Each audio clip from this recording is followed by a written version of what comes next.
Vous avez peut-être été chanceux de découvrir le trailer d'Avatar de feu et de cendre, par ailleurs petit poster à l'appui. Le film qui donc sort le 17 décembre 2025 en France, donc au cinéma. Et pourquoi est-ce que je parle de chance? Parce que tout le monde n'a pas eu la possibilité de regarder le trailer. C'est vrai que en gros, c'était dans certaines séances. Je crois que c'était même les séances IMAX du côté du film des 4 Fantastiques. En gros, pour ceux qui ne le savent pas, lorsqu'un studio prépare, on va dire, un film un petit peu plus tard dans l'année et qu'il y a une sortie de film qui arrive eh bien, d'ici quelques temps, ils ont l'idée, et c'est logique, de sortir un trailer qui est donc attaché à la sortie de ce film-là. C'est-à-dire que quand tu vas aller voir les 4 Fantastiques, tu vas aller voir une bande-annonce d'Avatar, de feu et de cendre. Pour le coup, nous, on avait eu la chance d'ailleurs de la découvrir en 3D. Je ne sais pas si c'était aussi le cas du côté des séances classiques. Moi, je vais aller le voir, enfin en tout cas, je vais le revoir dimanche, donc peut-être que à ce moment-là, on nous redonnera des lunettes pour regarder le trailer en 3D. Mais c'est vrai que lorsqu'on avait été invité pour aller voir les 4 Fantastiques, on a pu voir du coup, le trailer en 3D. Donc je n'ai que ce souvenir-là et je me suis dit que ce serait assez intéressant de pouvoir revenir là-dessus, sachant qu'a priori, le trailer pourrait, selon Daniel RPK, sortir le 28 donc, de ce mois-là. Donc le 28, je crois que c'est lundi. Donc lundi, vous savez qu'il y aura une réaction par rapport au trailer, peut-être même une analyse plan par plan. Moi là, je vais uniquement me baser du coup ma vidéo, mon analyse, on va dire ici, sur mes souvenirs et notamment certains points extrêmement importants. Déjà, ce qu'il faut souligner, c'est que ce personnage-là s'appelle Varang. Ça a l'air d'être la nouvelle antagoniste donc de l'histoire du côté d'Avatar, en fait, tout simplement, de Pandora. Donc elle fait partie du peuple des cendres, supposément. On sait d'ailleurs que ce personnage-là pourrait être un grand antagoniste, alors pas forcément dans la force pure, comme l'était l'antagoniste du premier et du deuxième film, qui d'ailleurs va s'allier à eux, a priori, hein, puisqu'on le voit avec son sac arriver, et on le voit même peint en rouge, comme ces personnages-là. Donc on sait, de toute manière, que ce personnage ne sera pas forcément dans la force pure, mais peut-être que ce sera une sorte de gourou, peut-être, ou en tout cas de gourou, de leader, qui va nous mener vers une opposition à Eywa, puisque justement dans ce dialogue-là, si mes souvenirs sont corrects, on te parle d'Eywa et du refus d'aller dans ce sens-là. Je trouve que c'est intéressant d'aller dans cette direction-là, sachant que c'est vrai que depuis le début d'Avatar, donc depuis 2009, on n'a jamais eu un antagoniste ou une antagoniste Na'vi. Et là, on part là-dessus, donc c'est vraiment très très bon.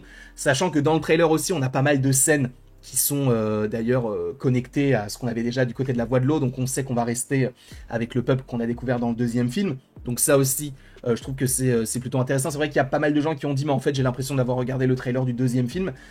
Après, en vrai, le trailer était quand même garni. Il y avait quand même pas mal de choses. On voyait Spider en difficulté. On voyait du coup possiblement les retombées de la mort de Neteyam, donc le fils de Neytiri et de Jake Sully. On voit qu'il y a des choses qui sont assez compliquées à gérer pour les différents personnages.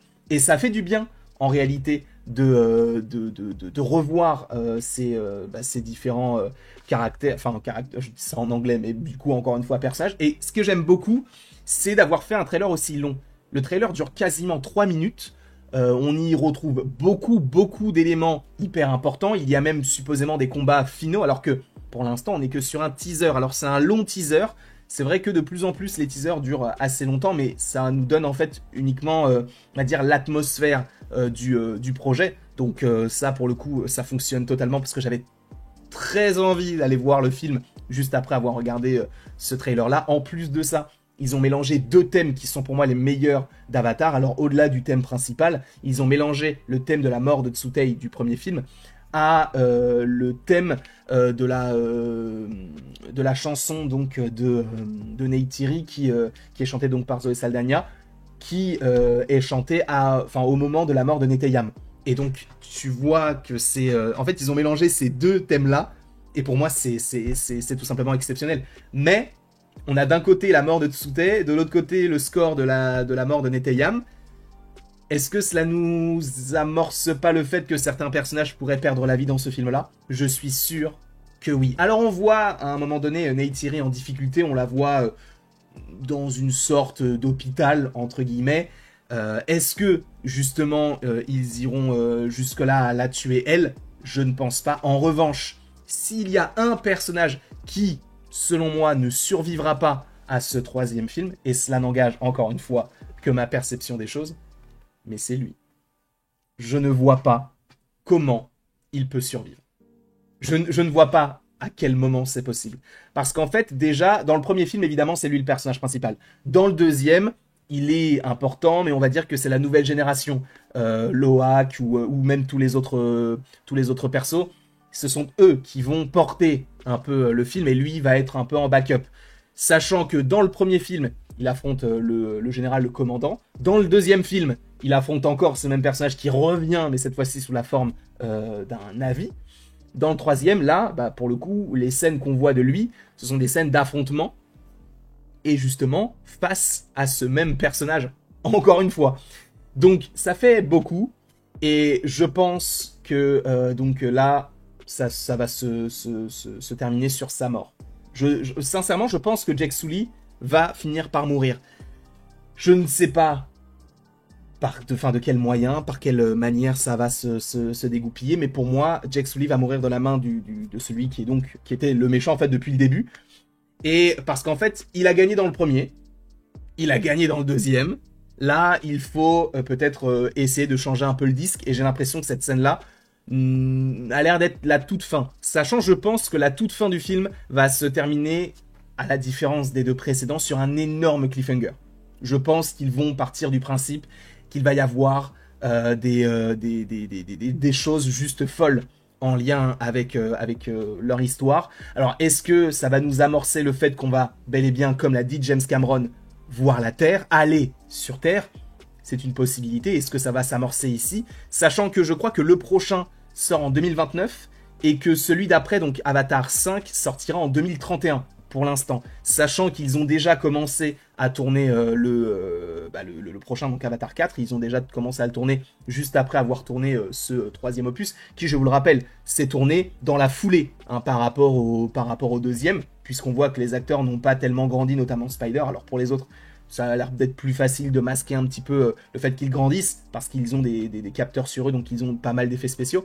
Et du coup, par rapport à Spider, lui, ils ont essayé de faire en sorte que l'acteur soit à peu près du même âge, et donc ils vont tout tourner à la chaîne. Ça paraît totalement crédible. Et donc, par rapport à ça, sachez que ce film-là, si je ne dis pas de bêtises, a été tourné en 2021 ou 2022. Voilà, dans ces eaux-là, pour justement aller dans le sens de l'âge des persos. Le quatrième a déjà commencé à être tourné, alors je crois que ça a peut-être commencé en 2023 ou en 2024. Donc on sait que ce sont des gros tournages avec beaucoup de post-production, hein, puisque là ils ont déjà commencé le tournage supposément du coup en 2024, le film sort en 2029. Donc c'est là aussi où tu vois qu'il faut prendre aussi son temps, ça peut être utile pour certains films, et justement pourquoi, notamment par rapport aux effets spéciaux. Ce qui fait la force d'Avatar, au-delà de son histoire qui peut pour beaucoup être simpliste, c'est les effets visuels, qui sont d'une rare force, d'une beauté folle. Avec Weta, ils ont réussi à faire quelque chose de visuellement exceptionnel, et c'est aussi pour ça qu'on va voir un film Avatar. L'histoire, en réalité, elle est classique, c'est du Pocahontas, c'est de l'Atlantide. Il y a même eu, d'ailleurs, bon, il a gagné tous ses procès, mais il y a eu quand même pas mal de procès par rapport au film Avatar, de plagiat, et bon, James Cameron a tout gagné. Mais c'est vrai qu'il y a beaucoup de similitudes avec beaucoup de projets. Donc en vrai, le 2 est un peu différencié par rapport à ce qu'il y avait dans le premier. Mais le premier, c'est clairement Pocahontas, c'est clairement Atlantide, c'est clairement des films qu'on a déjà vus plein de fois. Le deuxième, on va dire que c'est la fin de l'introduction. Et le troisième, là, on va vraiment rentrer sur l'histoire pure de qu'est-ce qu'on nous raconte en fait. Jusqu'où ça va aller. Est-ce que Varang va être un personnage qui va poser des problèmes sur plusieurs films?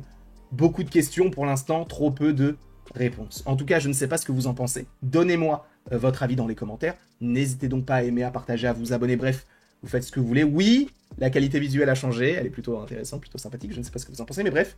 Et après tout ceci, il ne me reste plus qu'à vous dire à la prochaine pour la prochaine. Et encore une fois, merci beaucoup à vous d'avoir été présents. On se retrouve d'ici quelques temps pour de nouvelles vidéos et pour de nouvelles aventures. Et d'ici là, passez une excellente journée comme d'habitude. Sachez qu'actuellement, c'est la Comic-Con. Donc il y aura possiblement pas mal de vidéos en plus de celles qui sont prévues sur les 4 Fantastiques. Sachant que j'en ai plus trop prévu, hein, puisque j'ai pas vraiment l'impression qu'il y ait beaucoup de choses à évoquer par rapport au film par la suite. Sachant que j'ai déjà fait une critique d'1 heure. Donc bref, n'hésitez pas à revoir la critique si vous en avez envie. Peut-être qu'il y aura peut-être une vidéo ou deux sur le sujet.